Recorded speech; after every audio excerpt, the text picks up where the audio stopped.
Bom dia, irmãos. Acho que os irmãos estão um pouco atrasados, né? Estão chegando aí já. Bom dia a todos que eu ainda não cumprimentei. Estamos mais um dia reunidos aqui para louvar a Deus, né? Como igreja, né? Sejamos gratos por isso, né? Que possamos entender isso como uma bênção de Deus para nossas vidas, né? Ele deu mais uma semana de vida para que nós pudéssemos glorificar o seu nome, glorificar a Ele com nossas vidas, né? E Ele permitiu que nós estivéssemos aqui hoje, né? E acho que o que nós temos que refletir é que se Ele permitiu é porque Ele tem propósitos para a nossa vida, né? E o principal propósito é glorificar o seu nome e levar seu evangelho àqueles que ainda não o conhecem, né? Então que possamos todos hoje aqui estar com essa ideia em mente, né? E possamos ser gratos a Ele, né? E possamos realmente estar atentos a entender a Tua vontade, entender a Tua palavra e a render todo o louvor que lhe é devido. Eu gostaria de ler com vocês um versículo, para nós iniciarmos um trecho de Salmos 42.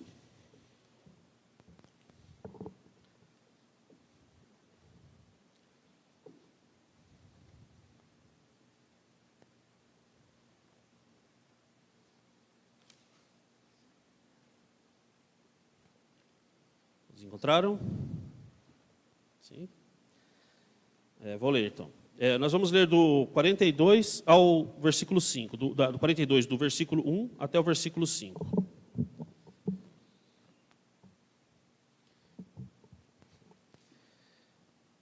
Como o 42, versículo 1. Como o servo anseia pelas correntes das águas, assim suspira a minha alma por ti, ó Deus. A minha alma tem sede de Deus, do Deus vivo.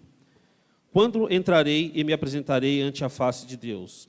As minhas lágrimas servem-me de alimento de dia e de noite, enquanto me dizem constantemente: onde está o teu Deus? Lembro-me destas coisas, enquanto dentro de mim derramo a minha alma, de como eu ia com a multidão, guiando a procissão à casa de Deus, com gritos de alegria e louvor entre a multidão festiva. Por que estás abatida, ó minha alma? Por que te perturbas em mim? Espera em Deus, pois ainda o louvarei, meu Salvador e meu Deus. Eu pensei nesse texto porque, assim como o salmista fala aqui, que nós possamos ter realmente anseio de estar na presença de Deus. Na nossa dinâmica, né, de igreja, a forma que nós temos de estar juntos, louvando a Deus, ouvindo a Tua palavra, é no culto. É estarmos juntos, né, para que possamos estar aprendendo a palavra de Deus juntos, para que possamos estar glorificando a Deus juntos, para que possamos estar realmente entendendo a sua vontade para nossas vidas, né? Então, que nós possamos realmente ter esse desejo em nosso coração. Se nós continuarmos lendo o Salmo, nós vamos perceber que, em alguns momentos, ele fala sobre questões que ele estava passando por dificuldades, né? E, provavelmente, por isso, ele estava sentindo a falta de Deus, né? Mas que nós possamos realmente, não somente em momentos de dificuldade, momentos que nós estamos sendo abençoados, momentos de alegria, em todos os momentos da nossa vida, nós possamos buscar a presença de Deus. Nós possamos não nos esquecer de que devemos buscar a presença de Deus e entregar tudo nas Tuas mãos. Tá? Pensando nisso, que eu gostaria que hoje nós louvássemos a Deus, nós glorificássemos o Seu nome aqui com louvores e nós ouvíssemos a Tua palavra. Vamos orar. Pai amado, somos gratos a Ti por mais um dia que o Senhor nos deu e mais uma oportunidade de estar aqui como igreja para Te louvar, Te glorificar e ouvir da Tua palavra, Pai. Queremos pedir perdão pelas nossas falhas, pelos nossos pecados, por aquilo que temos feito que não tem agradado a Ti, Pai. E o nosso pedido é que possamos realmente entender a Tua vontade, entender a Tua palavra, para que possamos agir de acordo com a Tua vontade, e possamos dessa forma glorificar Teu santo nome, Pai. Nós glorificamos a Ti porque podemos estar aqui hoje reunidos como igreja, Pai. Temos um local para Te glorificar, temos um local para nos reunirmos aqui como igreja. Muitas pessoas não têm um local para se reunir. Te glorificamos também porque temos a liberdade de exaltar Teu santo nome, de nos reunirmos, Pai. Em muitos países do mundo, as pessoas não têm, nossos irmãos não têm essa oportunidade, Pai. E muitas vezes nós esquecemos dessa bênção, Pai amado, que o Senhor nos deu. Que possamos ser gratos a Ti, Pai, e possamos estar vivendo para Te glorificar. Sempre gratos porque fomos salvos pelo Seu Filho na cruz, Pai. Em nome de Jesus, amém, Senhor.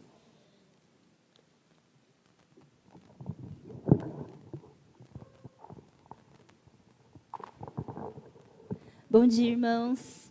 É uma alegria estarmos aqui todos reunidos. Vamos nos levantar e ter nosso momento de louvor ao nosso Senhor com o louvor Santo Deus.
Tu és digno de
nós te agradecemos por mais esse dia lindo. Obrigada, Senhor, por os nossos irmãos, pela nossa família. Obrigada, Senhor, porque temos essa liberdade, Senhor, e agradecemos pela tua graça, pelo teu amor, Senhor, porque se nós estamos aqui hoje, é pela tua graça, Pai. Muito obrigada por tudo. Cuida dos nossos corações, das nossas mentes, para que realmente possamos ouvir a tua palavra, Senhor, e que ela possa nos ajudar, Senhor, e edificar as nossas vidas, Senhor, e a partir daí ajudarmos e abençoarmos os nossos irmãos, Pai. Em nome de Jesus, amém.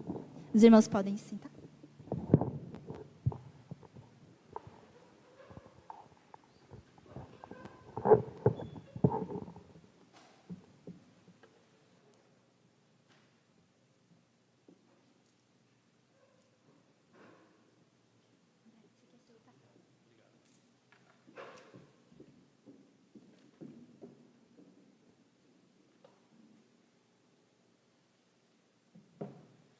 Mais uma vez, bom dia aos irmãos, aqueles que eu ainda não vi, não cumprimentei ainda. O CP se reuniu... Oi? Desculpa, João, não entendi. As crianças. Desculpa, irmãos, estava esquecendo das crianças. As crianças podem ir aqui na frente com a professora. Desculpa, Cecília.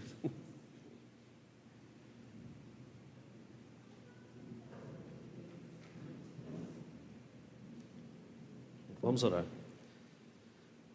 Pai amado, queremos te agradecer, Pai, porque nesse momento podemos ouvir a tua palavra, Pai. Pedimos a ti que usa a minha vida, Pai, te peço que use a minha vida para que eu possa realmente transmitir a tua mensagem, Pai, de forma que a sua igreja possa crescer, Pai, para que haja um crescimento, para que a tua igreja possa entender o teu propósito para a vida de cada um deles, Pai, e que realmente possa haver crescimento espiritual, Pai, baseado na sua vontade, na tua palavra, Pai. Também te agradeço pela vida da Cecília, Pai, e das crianças, dá sabedoria a ela, Pai, para que ela possa transmitir a tua mensagem também, Pai, para os pequeninos, para que desde cedo eles possam entender, compreender a tua mensagem, entender as histórias, entender o conteúdo da Bíblia e a tua vontade, Pai, para que eles possam crescer firmes na tua palavra, Pai. Esse é meu pedido a ti nessa manhã, em nome de Jesus, amém, Senhor.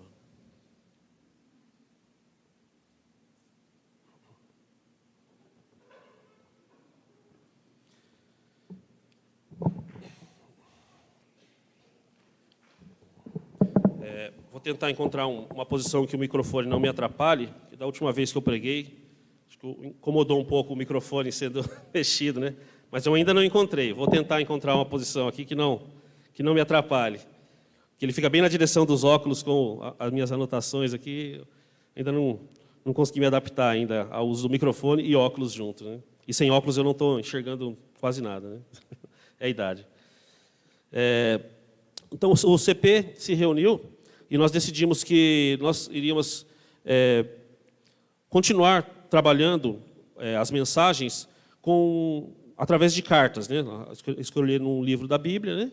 Escrever um livro que a gente conversou e decidiu, porque nós achamos que o entendimento é mais claro, né? Quando nós seguimos uma sequência, né? E nós conversamos e decidimos iniciar, né, essa série de mensagens com a carta aos Colossenses. Então, hoje nós iremos meditar nos primeiros versículos da carta de Paulo aos Colossenses. Eu já preguei algumas vezes sobre Colossenses, né? Que houve uma época que eu estava estudando o livro de Colossenses, quando eu aprendi essa maneira, né, de estudar a palavra, lendo o texto completo e lendo várias vezes, né, tentando entender realmente, extrair o máximo do texto, o que realmente o autor queria dizer. Então, durante um período, eu estudei o texto de Colossenses e preguei, acho que algumas vezes, né, se eu não me engano, 2 ou 3 vezes eu já preguei sobre o textos, né, de Colossenses, né?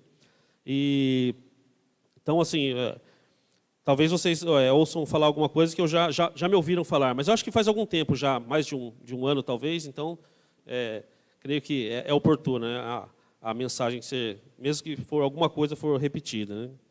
Então, para mim foi bom até, porque eu já tinha estudado o texto algumas vezes, né, já tinha lido várias vezes a carta, então, para mim foi até interessante, né, quando, se eu não me engano, o João que sugeriu, eu apoiei, né, porque não, para mim pode ser esse mesmo, porque esse eu já estou mais por dentro desse assunto, né.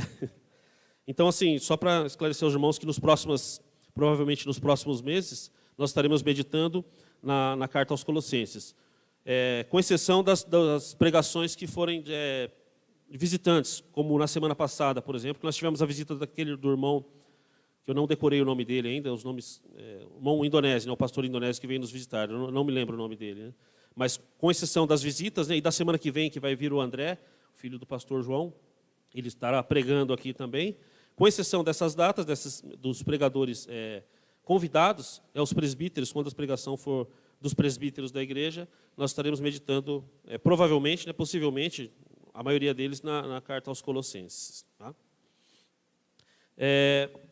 Eu vou, para iniciar esse estudo, o ideal seria a gente pensar um pouco no contexto, né, da cidade de Colossenses, da igreja de Colossenses, como era aquela cidade, como que era a cultura deles, né, para entender o que Paulo queria dizer para eles quando Paulo escreveu a carta aos Colossenses. Né.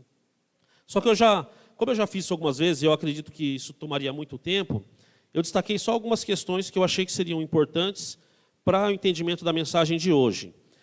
Nas próximas mensagens, eu pretendo ressaltar questões que estiverem relacionadas à mensagem que eu estiver pregando no dia. E creio que os irmãos, os outros presbíteros também farão dessa forma, para dar maior clareza ao que Paulo queria falar aos Colossenses naquela situação, naquele trecho da mensagem. Talvez seja interessante a gente ressaltar algumas questões relacionadas à cultura, ao momento que a igreja vivia quando a carta foi escrita. Então, eu destaquei só algumas questões como introdução, para que não tomasse muito tempo, né?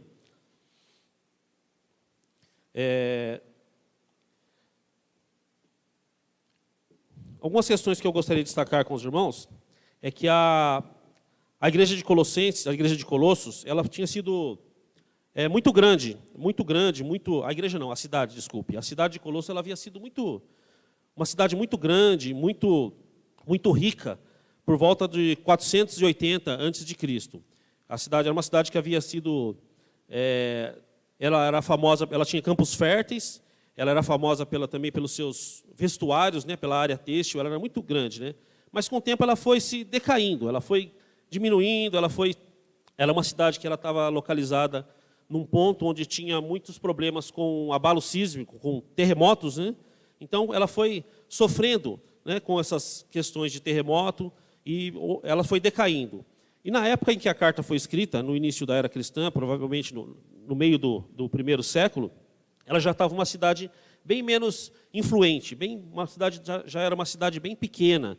E as cidades que se destacavam próximas a Colossenses, inclusive são cidades que são citadas na carta aos Colossenses, era Laodiceia e Herápolis. Eram cidades que, naquele momento, elas já eram bem maiores, né?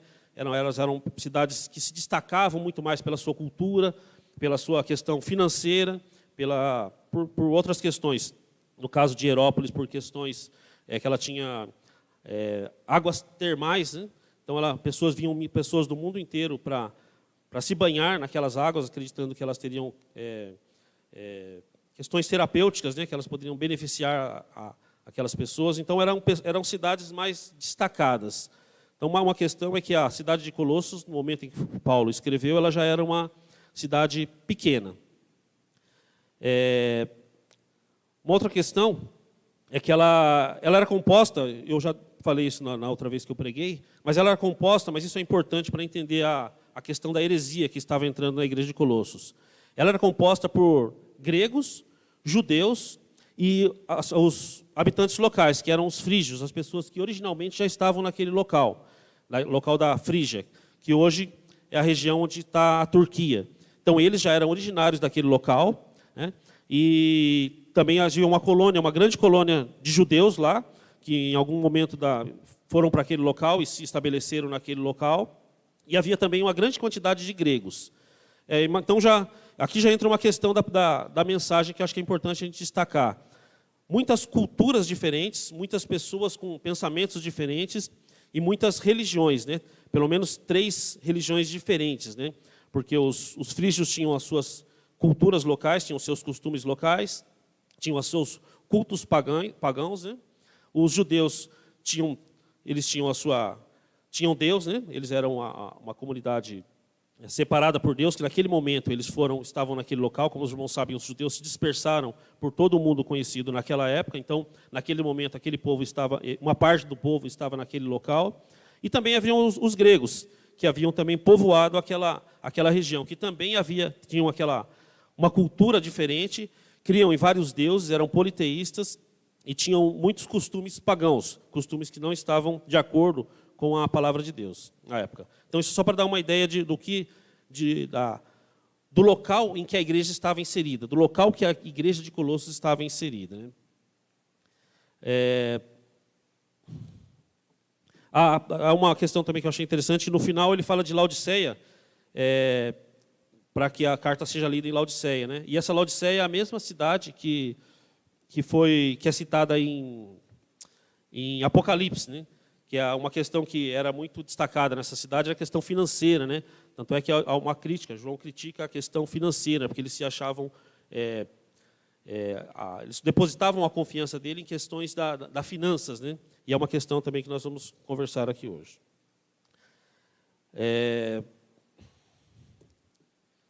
Deixa eu pegar minhas anotações aqui, irmãos, que eu vou me adiantando.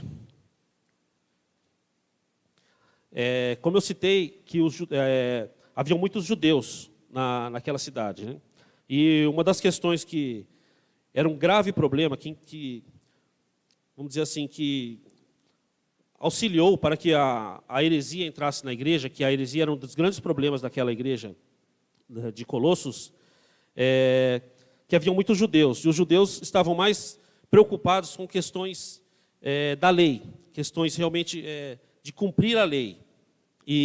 Porém, eles, num determinado momento, eles deixaram que algumas questões, o envolvimento de outras questões, eles foram tolerantes com algumas questões das outras religiões que também estavam ali envolvidas naquele local, dos habitantes daquele local, como os gregos e o pessoal da região, né, os habitantes locais. Então, esse foi um grande problema para a igreja de Colossos. A igreja de Colossos estava num local onde havia culturas diferentes interferindo na igreja. Muitas pessoas, a igreja estava no local e a igreja, assim como nós somos hoje, a igreja não é isolada, né? Assim como nós vivemos hoje, nós vivemos aqui, nós nos reunimos, nós temos os nossos momentos de oração, nós temos o nosso culto, nós encontramos nossos irmãos, mas nós não vivemos isolados, né? Assim como a igreja de Colossos naquela época, nós hoje também temos contato com o mundo. Nós temos nosso trabalho, que provavelmente estamos em contato com muitas pessoas que não temem a Deus. Nas escolas, nós temos contato com muitas pessoas. Enfim, em qualquer lugar que nós vamos nos deparar com pessoas que não temem a Deus. E nós temos uma convivência com essas pessoas, né? Na questão do trabalho mesmo, creio que a gente passa muito tempo em contato com as pessoas do trabalho, muitas vezes muito mais tempo do que com os irmãos da igreja, né? Provavelmente, né? Acho que com certeza nós temos muito mais contato, temos muito mais tempo de proximidade do que com as pessoas da igreja, né? E nós podemos estar sendo influenciados por isso, né? E creio que na igreja de Colossos isso também estava acontecendo, né? Uma questão também que eu gostaria de destacar do povo frígio, que era um povo pagão, como eu já falei. Eles cultuavam uma deusa chamada Cibele. E eles tinham rituais que eram pagãos, né? Rituais em que as pessoas entravam em êxtase e eles tinham uma ideia voltada a questões ascéticas, em que o corpo nada que era corpo, nada que era carne, ela poderia ser santo, né? Isso também interferiu muito na questão da heresia na igreja de Colossos, porque um dos pontos principais que Paulo quis combater foi a questão de que estava tentando ser implantada a ideia que Jesus Cristo, ou ele era só homem e não era Deus, e não era santo por ser homem, porque o corpo não pode ser santo, a carne não pode ser santo, ou que ele era só Deus e que ele não poderia ser homem por causa disso. Mas as Escrituras são claras em dizer que Jesus Cristo era homem e era Deus. Era homem, naquele momento ele foi encarnado, Deus foi encarnado como homem. Então essa era uma heresia que estava sendo introduzida na igreja de Colossos e que Paulo queria combater.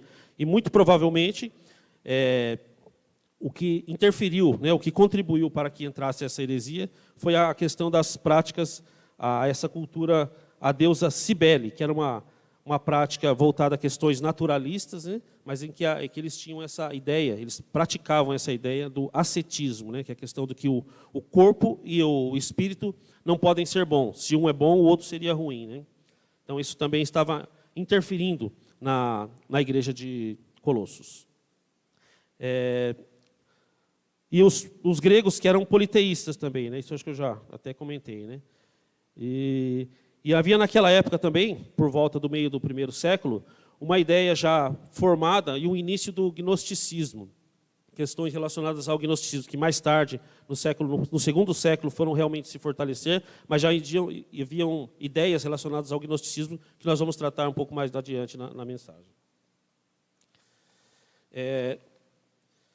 Eu fiquei pensando por que a gente deveria estudar a carta aos Colossenses, né? É uma carta antiga, ideias mensagens que Paulo escreveu para aquelas pessoas daquela época, daquela igreja especificamente, né? Mas por que nós deveríamos estudar, nós deveríamos pensar e trazer isso para o nosso contexto atual? Assim como aquela igreja, como eu já disse, nós vivemos um mundo hostil. Nós somos realmente cercados por pessoas que têm ideias diferentes, né? E eu acredito que na questão, quando pessoas estão fora da igreja, é mais fácil a gente perceber quando existe algo em desacordo com a palavra de Deus. Mas muitas vezes nós conhecemos pessoas cristãs que praticam algum ato, alguma questão que está fora da palavra de Deus, né? E naquele momento, as pessoas estavam vindo para dentro da igreja e trazendo seus hábitos pagãos para dentro da igreja de Colossos. Isso podia estar confundindo alguns irmãos de Colossos. E Epáfras, que era o pastor da igreja na época, quem realmente provavelmente fundou a igreja, quem estava à frente daquela igreja, foi se aconselhar com Paulo, né? Foi passar essa situação para Paulo, para que ele pudesse instruir a igreja como proceder. Então, assim como a igreja sofreu essa influência, nós também podemos estar sendo influenciados de alguma forma, né?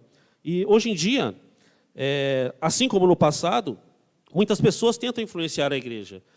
É comum, muitas e muitas vezes, acredito que os irmãos já devem ter percebido, pensadores, pessoas que realmente estão num nível mais alto intelectualmente falando, né, para a sociedade, pessoas defendendo questões que vão contra a fé cristã. Acho que, em muitas questões, eles até chegam a colocar a fé cristã, algumas questões da nossa fé, como questões absurdas, né? Como, por exemplo, a questão do nascimento virginal de Cristo, ou questões como a morte de Cristo, para que fosse pagos os nossos pecados, para que todos os nossos pecados fossem pagos com a morte da cruz de Cristo. A ressurreição de Cristo é colocado como uma loucura dos cristãos. O mundo, pessoas realmente não acreditam nisso, né? E a segunda volta de Cristo. Eles acham que nós somos loucos esperando a segunda volta de Cristo. São pessoas pessoas loucas, né, que estão esperando por algo que não vai acontecer. Então, constantemente nós somos abordados por questões como essa. Filósofos, pensadores, influenciadores digitais, né, que hoje em dia está na moda, pessoas que abrem um canal no YouTube e falam sobre muitas coisas, né? Eu sou um pouco crítico dessa questão, porque eu acho que vem muita coisa, né? Não é selecionado, né? Então, se a gente não tiver sabedoria para selecionar o que nós vamos ouvir, mesmo no meio cristão, nós vamos ouvir muitas questões que não estão de acordo com a palavra de Deus, né? Porque é um local onde as pessoas falam o que querem, né? Não existe uma seleção, né? E a Gabriela está rindo ali porque nós já discutimos um pouco sobre essa questão de influenciadores digitais, né? Mas, assim, é uma forma nova que nós temos, que existe hoje em dia, de nos influenciar também, né? Com certeza, temos muito mais formas hoje de ser influenciados do que o povo de antigamente, né? Onde não havia esses meios digitais, né? Onde não havia a imprensa escrita em larga escala, né? Não havia essa questão. Então, hoje nós somos temos muito mais maneiras para possamos ser influenciados, né? Por isso, acho que é importante nós estudarmos a carta aos Colossenses, né? E, hoje em dia, os irmãos devem ter percebido isso, porque os irmãos conhecem pessoas de outras igrejas. Meu objetivo aqui não é criticar outras igrejas, mas na igreja evangélica existe muita tolerância ao erro.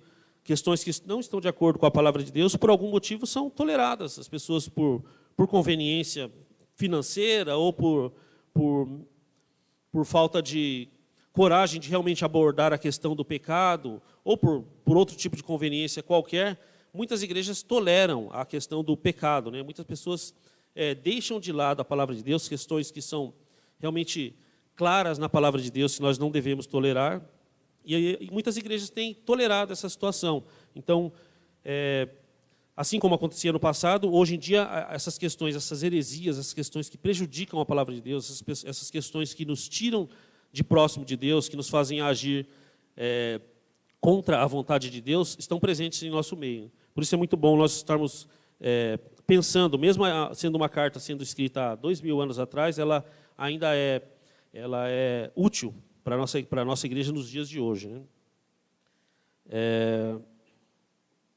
Pensando nessa questão, pensando em toda essa influência que a igreja pode ter, em todos os tipos de interferência que podem ter, todo tipo de heresia que pode entrar no nosso meio, a gente pensa como agir nesse mundo, né? E a ideia é que a gente, conversando sobre a carta aos Colossenses, a gente meditando, estudando essa carta nos próximos meses, a gente possa tirar algumas respostas de como agir, o que a gente pode estar fazendo para que não nos distanciemos de Deus, nós não deixemos de fazer a vontade de Deus em nossas vidas, né? Nós vamos ler os 2 primeiros versículos. Confesso aos irmãos que eu tive um pouco de dificuldade no início de deixar a mensagem só nos 2 primeiros versículos da carta aos Colossenses, mas foi um combinado. O Armando pediu, como ele está pregando hoje, vai estar pregando no culto indonésio, nós combinamos que os trechos, né, seriam sincronizados, né, para que a igreja acompanhasse, né, toda a carta, né. Então, inicialmente eu achei que seria um trecho muito pequeno, mas quando eu fui estudar os versículos, estudar o texto, eu vi que realmente tem muito conteúdo para ser falado, né? E dá para a gente extrair muito conteúdo para crescimento espiritual. Eu gostaria que os irmãos abrissem no capítulo 1 de Colossenses.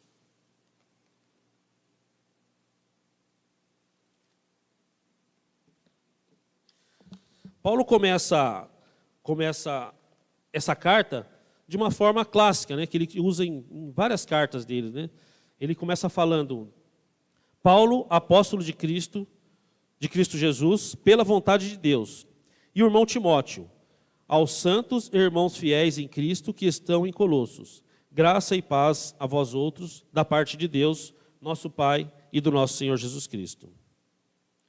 Essa saudação é bem conhecida. Todas as outras cartas paulinas, ele utiliza saudações bem parecidas com essa. Mas eu gostaria de destacar algumas questões sobre Paulo, sobre a pessoa de Paulo, né? Paulo foi provavelmente o maior evangelista da igreja primitiva, né?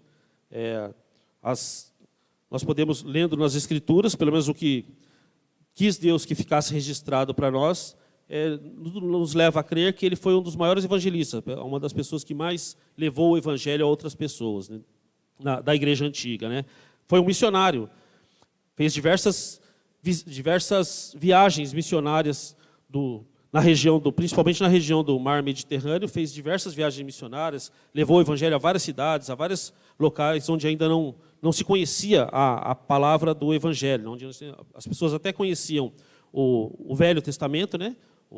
O Pentateuco, os livros dos profetas, mas não se conhecia as boas novas, né? Não se conhecia o Evangelho da salvação através da pessoa de Jesus Cristo. E Paulo foi um dos grandes missionários que levou a palavra do Evangelho para essas pessoas. Ele, com certeza, plantou muitas igrejas, né? No Novo Testamento, a gente percebe que muitas igrejas foram plantadas para ele ou foram influenciadas, pessoas a quais ele ganhou para Cristo, ou pessoas que o seguiram, que aprenderam sobre o Evangelho com ele, plantaram igrejas, como é o caso de Colossos, né?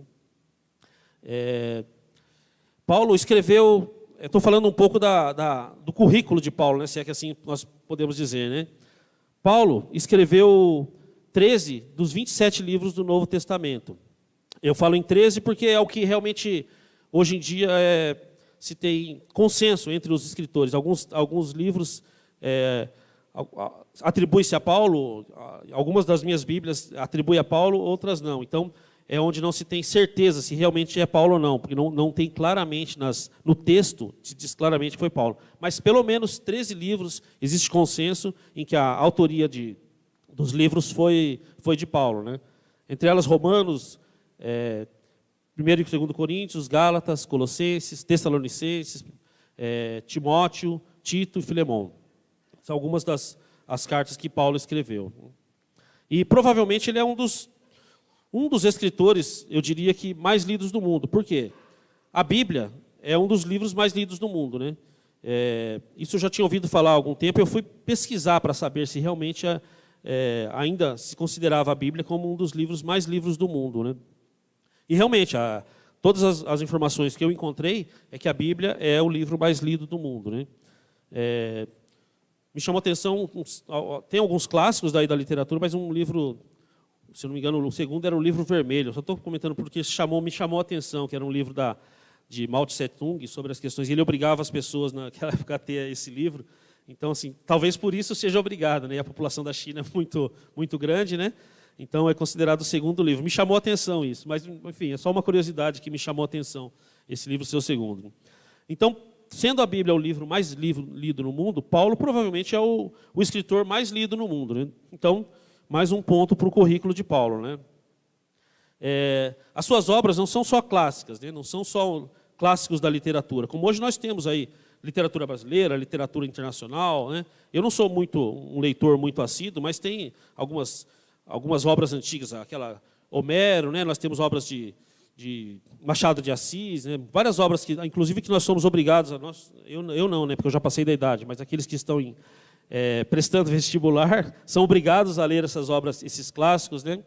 Mas o que eu gostaria de chamar a atenção é que as obras de Paulo não são só clássicos literários, né? São realmente escrituras inspiradas por Deus que foram usadas para edificar as igrejas, os nossos irmãos no passado, os nossos irmãos na igreja primitiva, e até hoje estão sendo usadas para nos edificar, nos dar o direcionamento, nos mostrar aquilo que Deus quer das nossas vidas, nos mostrar aquilo que Deus quer a maneira que Deus quer que a gente viva, né? Então, uma grande diferença, né, para clássicos da literatura, né, não importa quais são, é que ela tem esse conteúdo de ser inspirado por Deus, né, e ter grande influência na nossa vida, né, grande capacidade de mudança da nossa vida desde que nós seguimos, né, nós resolvemos seguir a palavra de Deus, né. Paulo também fala no livro de Atos, no versículo 22, capítulo 22, versículo 3, não precisam abrir, não precisam abrir, é só para eu localizar, né, o conteúdo. Ele fala que ele estudou na escola de Gamaliel. Naquele trecho onde dos momentos onde ele teve que se defender, que ele estava sendo preso, ele fala que ele estudou na escola de Gamaliel, né? Ele era judeu, nascido em Tarso, da Sicília, era cidadão romano, né? E ele estudou na escola de Gamaliel, que era um fariseu, na época, que é citado lá em Atos como um mestre da lei, um homem respeitado por todo o povo, né? Então, provavelmente, um homem que conhecia muito a lei, conhecia muito as Escrituras, um fariseu que realmente estudava e ensinava a Escritura. Então, Paulo provavelmente foi aluno de Gamaliel, né? Quando ele fala que ele estudou com Gamaliel, né? Isso dá a ideia clara de que ele realmente aprendeu muita coisa sobre a lei com Gamaliel, que era uma pessoa realmente da época, uma pessoa muito instruída, né? Um homem muito respeitado por conhecer as Escrituras, né? Ele era cidadão romano, né? E ele... Agora, no primeiro versículo, ele começa falando sobre Paulo, apóstolo de Jesus Cristo. E como os irmãos sabem, Paulo não foi um dos 12. Quem é considerado apóstolo são os 12 que andaram com Jesus, e após Judas ser traído, foi escolhido Matias para que integrasse os 12 apóstolos, né? E mesmo assim ele se dizia apóstolo de Cristo. E Por que ele se considerava apóstolo de Cristo? Por causa daquele texto conhecido dos irmãos, em que o próprio Jesus veio a ele, enquanto ele estava viajando para a cidade de Emaús, com o propósito de prender pessoas que estavam servindo Damasco, desculpa. Com o propósito de prender as pessoas que estavam servindo a Deus, e foi chamado, foi convocado diretamente por Jesus para que servisse a ele, né?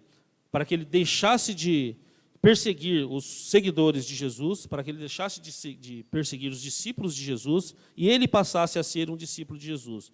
E Jesus passou instruções a ele, claras, que ele deveria levar o evangelho dele aos gentios, aos reis e aos filhos de Israel, que eram realmente os judeus, né? Então, que ele deveria proclamar o evangelho a todas as pessoas. Por isso, Paulo também se classifica aqui, Paulo se identifica como um apóstolo de Jesus Cristo. E ele fala que isso é pela vontade de Deus, porque realmente o próprio Jesus convocou e incumbiu ele dessa tarefa de levar o evangelho. Então, não há dúvida em relação à questão do apostolado de Paulo, né, o título de apóstolo de Paulo, né. Hoje em dia, nós cremos, né, a nossa igreja crê, existe um consenso na nossa igreja, que esse título não é mais utilizado, né. Apóstolos são só aquelas pessoas que realmente andaram com Jesus e aprenderam diretamente de Jesus, no caso, os 12, mais Paulo, né. Algumas pessoas utilizam esse título ainda, né, em algumas igrejas, alguns locais, né, mas nós não vemos base bíblica para que esse título seja usado hoje. Nós podemos usar pastores, mestres, presbíteros, como é o nosso caso, né? Mas nós não vemos base bíblica para que esse título de apóstolo seja usado hoje como um líder de uma igreja, né? Então, a nossa igreja entende que esse título não deveria ser usado, né? Por isso nós não utilizamos esse título, né? E Paulo, apesar de, se nós pensarmos aqui na questão do currículo dele, né? Todas essas questões que eu falei, né? Sobre ele ser um grande evangelista, ser um grande escritor, ele ter estudado numa escola de nome, né? Uma escola famosa, né? Uma escola hoje, sei lá, uma Harvard, aí, uma escola bem famosa, né? Podemos trazer para o dia de hoje, uma escola muito conhecida e respeitada, né? Na época, né? Ele era cidadão romano, que trazia um nível, né? Para a sociedade, para a cultura daquela época, um nível mais alto, né? Um nível social mais alto, fundador de várias igrejas, né? Mesmo assim, Paulo não utiliza esse currículo todo para falar sobre a sua autoridade àquela igreja de Colossos. Ele fala que ele é apóstolo de Cristo, né? Ele usa esse termo e ele deixa de lado toda a questão de todo o currículo que ele tem, todos os feitos, tudo aquilo que ele aprendeu, toda aquela vida que ele teve, ele deixa de lado, né? E usa o título de apóstolo de Cristo, né? Só para uma explicação para a questão da palavra apóstolo, a palavra apóstolo significa enviado, né? Aquele que é enviado de alguma forma. No nosso meio cristão, isso é entendido como alguém que realmente tem a autoridade, né? Onde a autoridade foi imposta a ele também, foi dada a ele para que ele pudesse levar a palavra de Deus, a palavra do Evangelho àquelas pessoas, né? Então, nós entendemos que não se usa mais, mas o significado da palavra é esse, aquele que é enviado com autoridade atribuída, né? Aquele que, no caso de Paulo, foi atribuído com a missão de levar o Evangelho a todas as pessoas, né?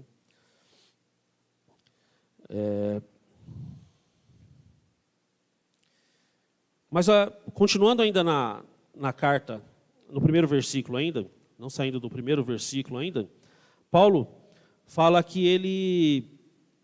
só em relação no final a gente vai falar sobre a questão de Paulo, nós vamos voltar um pouquinho, só gostaria que vocês guardassem a questão de que Paulo foi incumbido de uma tarefa, né? E o próprio Jesus falou para ele, né? Incumbiu ele da tarefa, né? Chamou ele para que ele levasse o Evangelho a todas as pessoas. Nós vamos lembrar disso no final da pregação.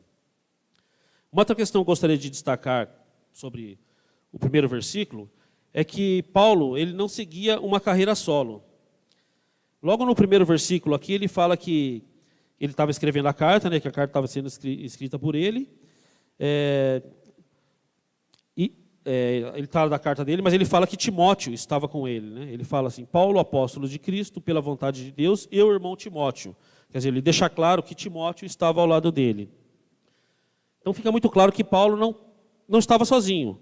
Paulo tinha companheiros no meio cristão, né? E nesse caso, Timóteo foi um grande companheiro de Paulo, né? Foi um grande parceiro de Paulo, foi um discípulo de Paulo, foi uma pessoa que esteve com ele em vários momentos ruins, inclusive nesse momento, provavelmente ele estava preso, né? Ele estava preso, e os irmãos estavam junto com ele naquele momento de dificuldade, né? Falando um pouquinho sobre Timóteo, ele estava com Paulo, né, quando Paulo escreveu essa carta, né, porque Paulo deixa isso claro no primeiro versículo. E é interessante que Paulo faz questão de citar Timóteo, né? E ele não fala que, eu estou aqui com, não sei, nesse momento, como era classificado Timóteo, mas ele não fala que está o pregador Timóteo, está o administrador, o mestre, o teólogo, né? Ele cita que está o irmão Timóteo, né? Gostaria de destacar essa questão do irmão Timóteo, que estava ao lado dele num momento difícil e para auxiliá-lo, né, nessa tarefa que Jesus incumbiu de levar o evangelho a todo aquele que não conhece ainda as boas novas, né? E Paulo faz questão de citar a questão de ser o irmão, né? Não a questão do título, não o que ele era, não o que ele sabia fazer, mas era um irmão que estava ao lado dele naquele momento difícil e que ele fez questão de citar naquela carta, né? Quem era Timóteo, né? Os irmãos devem saber, né? Os irmãos já devem ter ouvido sobre Timóteo. Timóteo era um jovem, né? Um rapaz, né? Não sei exatamente o que era considerado jovem, mas ele era novo, né? Não era uma pessoa jovem, que desde cedo aprendeu do Evangelho, né? Ele era nascido na cidade de Listra e ele era filho de um grego, né, e de uma mãe judia, né? E ele aprendeu as palavras da lei, ele foi ensinado desde cedo, a Bíblia diz que desde cedo ele foi ensinado pela mãe, que era judia. No caso, o pai dele era grego, então ele não tinha conhecimento da palavra de Deus, ele não era temente a Deus, né? Então, Deus, na sua misericórdia, utilizou a mãe dele para que passasse as informações, passasse toda a história do povo de Israel, para que ele conhecesse, né, para que ele conhecesse as Escrituras. Então, os textos falam que desde cedo ele foi ensinado pela sua mãe Eunice e sua avó Lloyd, né? Então, desde muito cedo ele aprendeu a palavra de Deus com a sua mãe e sua avó, né? Só pensando um pouco na questão da importância de desde cedo estar nos ensinando o nosso filho, né, para que eles tenham conhecimento da palavra de Deus, né? E provavelmente Paulo conheceu Timóteo na sua primeira viagem missionária e conseguiu ganhá-lo para Cristo, né? Ele foi convertido, né? E a partir daí ele se tornou um discípulo, né? Um auxiliar de Paulo, né? E foi aprendendo mais e mais sobre a palavra de Deus, sobre o Evangelho. Ele já tinha conhecimento da palavra de Deus, das Escrituras, mas foi aprendendo mais e mais sobre a pessoa de Jesus Cristo, sobre a salvação pela graça, sobre as questões relacionadas à salvação voltada à pessoa de Jesus Cristo, né? E foi um companheiro de Paulo, né? E aqui ele destaca Filipe, mas se nós formos olhar as outras cartas de Paulo, todas as outras cartas, ele cita pessoas que estavam ao lado dele, irmãos que estavam com ele durante a sua jornada. Com exceção de algumas cartas, eu notei aqui, Romanos e Efésios, que ele não cita, isso não significa que não tinha pessoas ao lado dele. Todos os outros escritos dele, ele cita pessoas que estavam ao seu lado, pessoas que estavam junto com ele, irmãos que estavam acompanhando ele nessa jornada que ele tinha e nessa tarefa que ele tinha. Então, pessoas que estavam auxiliando ele. E essa questão eu gostaria que os irmãos também guardassem para o final, né? Falando um pouco sobre a igreja de Colossos, no versículo 2, ele fala aos santos e irmãos fiéis em Cristo, que estão em Colossos. Nossa, já são 11 horas. É bem que eu falei para os irmãos que eu achei que 2 versículos era pouca coisa, mas é muito conteúdo, tem muito conteúdo e já são 11 horas, nem tinha visto que já era esse horário, né? Falando um pouco sobre a igreja de Colossos, ela era uma cidade pequena, naquele momento, como eu já citei para vocês, e provavelmente a igreja também era pequena. E Paulo, apesar de Paulo sendo um grande missionário, ele estava, a maioria das viagens dele era para grandes cidades, porém ele havia uma preocupação com essa igreja, ele se preocupou com essa igreja pequena, uma cidade pequena, uma cidade sem grande influência, o que tinha provavelmente uma igreja pequena também, mas Paulo escreveu uma carta que foi utilizada para abençoar aquela igreja, abençoar as pessoas em volta, as cidades em volta daquela igreja, como ele cita no final, que aquela carta deveria ser passada a Laodiceia, e provavelmente outras regiões, né? E até hoje, durante toda a história do cristianismo, e até hoje essa carta é utilizada e é abençoada e nos instrui, né? Essa carta que foi escrita por uma igreja muito pequena, uma igreja sem grande influência, uma igreja sem grande destaque, uma cidade sem grande destaque, até hoje ela é utilizada e nos abençoa também com o conteúdo que foi registrado para que abençoasse aqueles irmãos naquela época e também trouxesse essa bênção para a nossa vida hoje, né? E no começo ele fala sobre santos. Ele cita os irmãos de Colossos como santos. Aos santos e irmãos fiéis em Cristo que estão em Colossos. Creio que os irmãos já devem saber, mas vamos reforçar a ideia de que santos significa separados, né? A ideia de santos é que nós fomos separados para um propósito, né? E no meio cristão, né, esse termo é utilizado muitas vezes com uma questão de uma forma incorreta, né? Durante o passar dos anos foi associado à questão de santo a pessoas que por algum motivo poderiam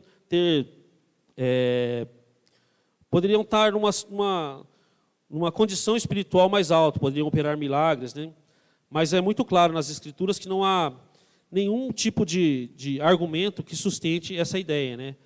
Então, assim, toda vez que fala em santos, que as pessoas são santos, é muito claro que Deus fala que são as pessoas que foram separadas para Ele, separadas por Ele para viver para Ele, para glorificar o nome de Deus, né? E trabalhar em prol da obra de Deus, né? Então, quando se fala em santos na Escritura, a ideia que se tem é esse, né?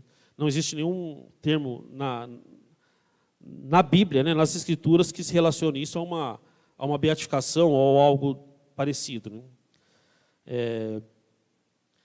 E, como eu já tinha falado, os colossenses, as pessoas de Colossos viviam de forma pagã, eles eram envoltos em rituais, né? Eles eram presos a rituais, presos a questões relacionadas a culturas pagãs, né? Eles adoravam vários deuses, né? Isso os deixava preso, né? Preso no pecado da idolatria, preso no pecado de colocar algo que não era Deus em suas vidas. E o momento em que eles foram santificados, o momento que eles entenderam o Evangelho, foram resgatados por Deus, foram resgatados, eles foram libertos dessa prisão, dessa escravidão do pecado que eles viviam. Então, o Evangelho transformou a vida daqueles colossenses que se converteram realmente e formaram a igreja de Colossos naquela cidade, né?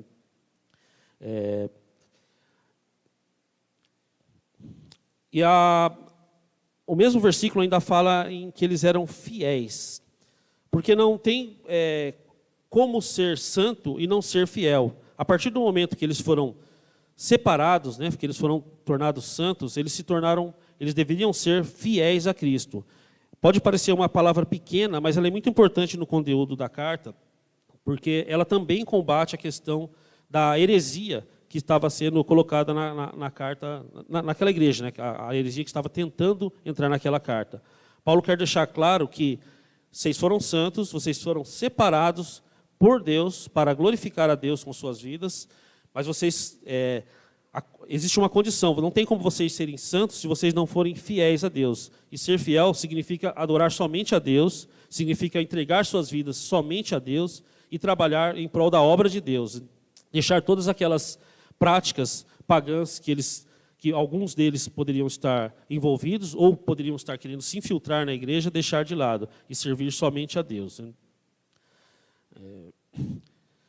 E Paulo deixa claro também que, no decorrer da carta, que o evangelho deve ser centralizado na pessoa de Jesus Cristo, né?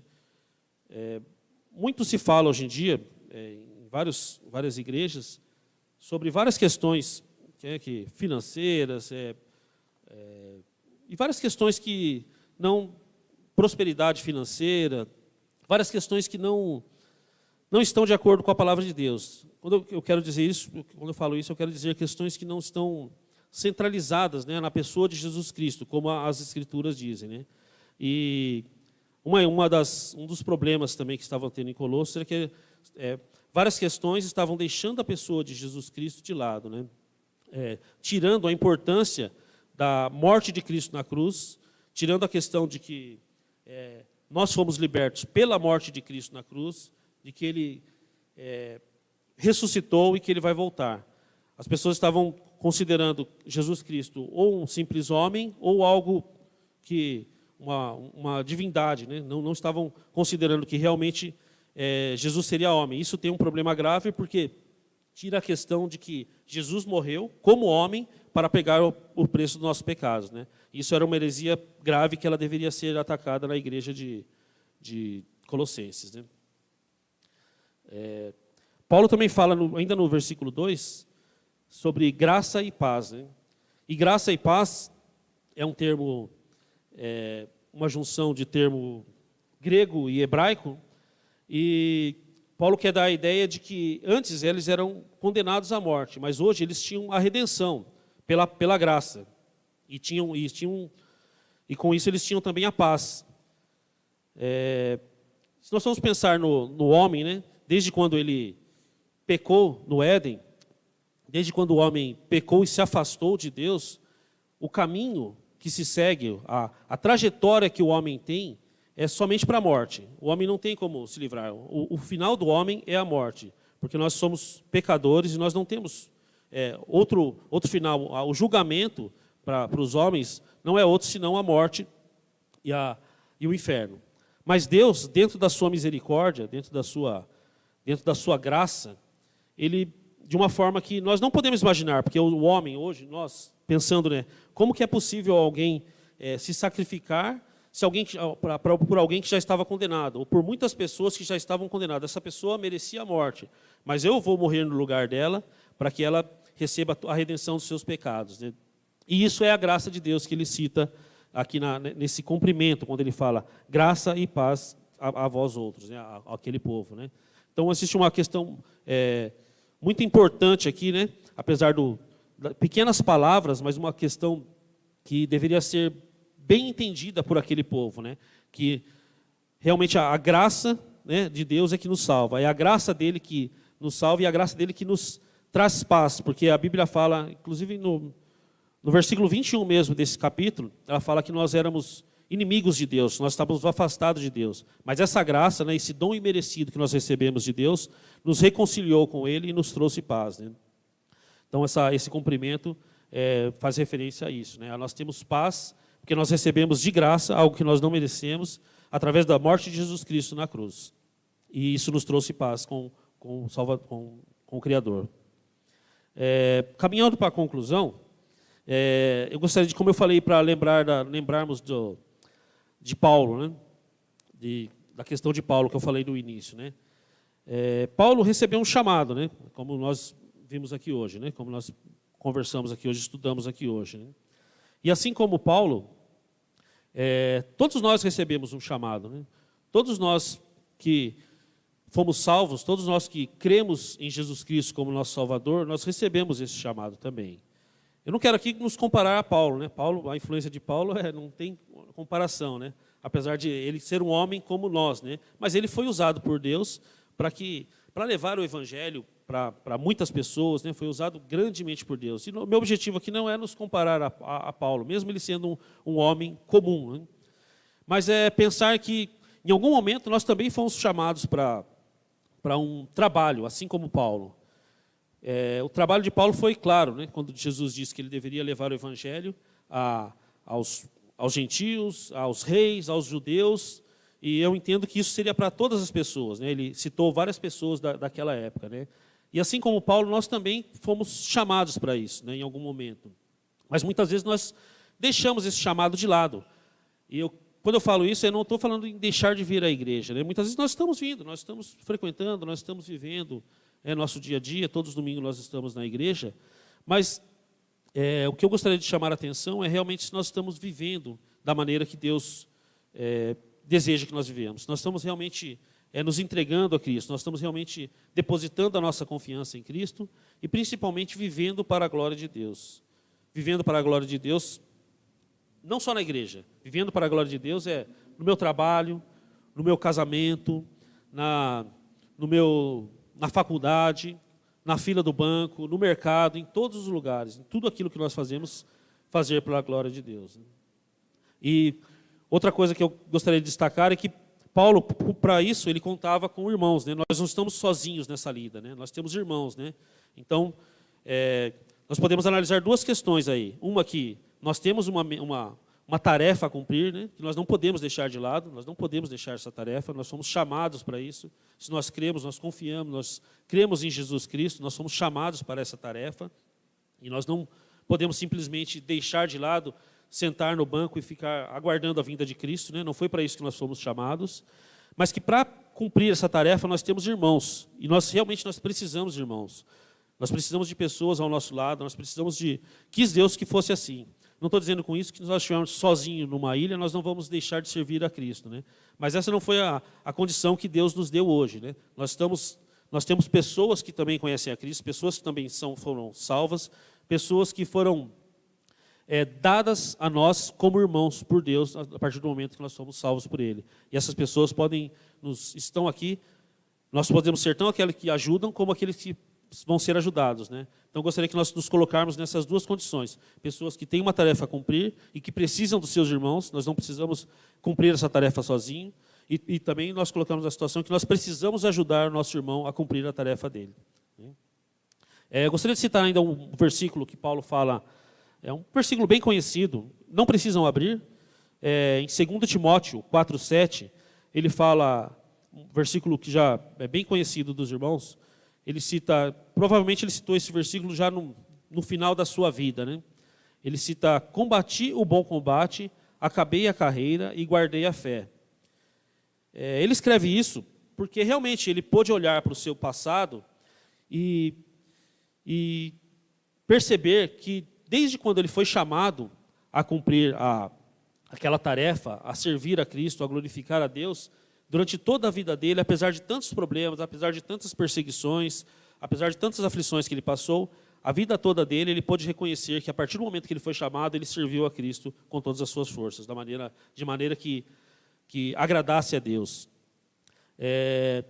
O pensamento que eu gostaria de deixar aos irmãos é que isso foi no final da vida dele.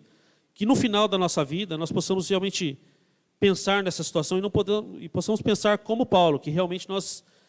durante a nossa vida, a partir do momento que Jesus nos chamou nos separou, que Deus nos separou para servi-lo, que nós realmente cumprimos o seu propósito, né? Que nós realmente cumprimos a nossa tarefa, que é servir a Deus, glorificar a Deus e levar o seu evangelho a toda criatura e auxiliar nossos irmãos, glorificando assim a Deus com as nossas vidas, né?